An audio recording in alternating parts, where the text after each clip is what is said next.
بسم الله الرحمن الرحيم. السلام عليكم ورحمة الله وبركاته. أنا فرح أحمد وانتوا دلوقتي بتسمعوا بودكاست بصوت فرح.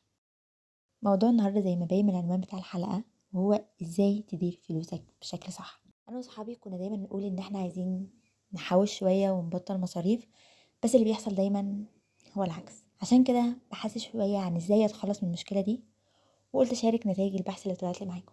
فلو انت كمان عندك نفس المشكلة ركز معايا في الجاي.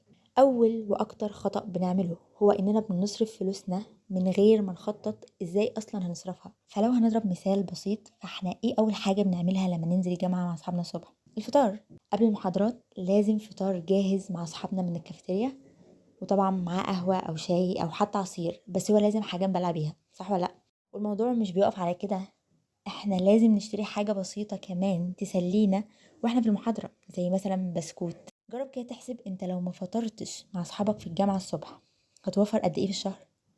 هتتفاجئ بجد من كبر المبلغ. فانت حاول تفطر مع عيلتك قبل ما تنزل عادي جدا، او توفر فلوسك ومنها تاخد سبع الصبح.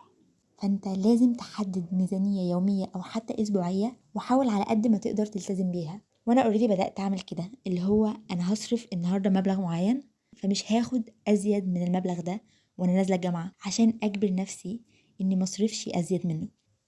تاني حاجة، الخروجات الكتير والترفيه الزائد بجد مشكلة كبيرة عندنا.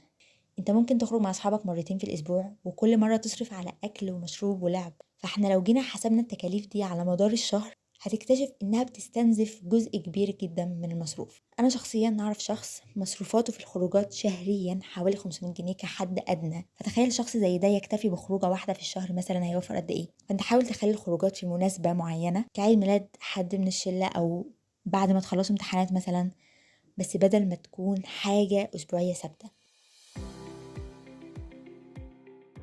مش معنى ان دخلك او مصروفك محدود انك هتقدر توفر جزء منه.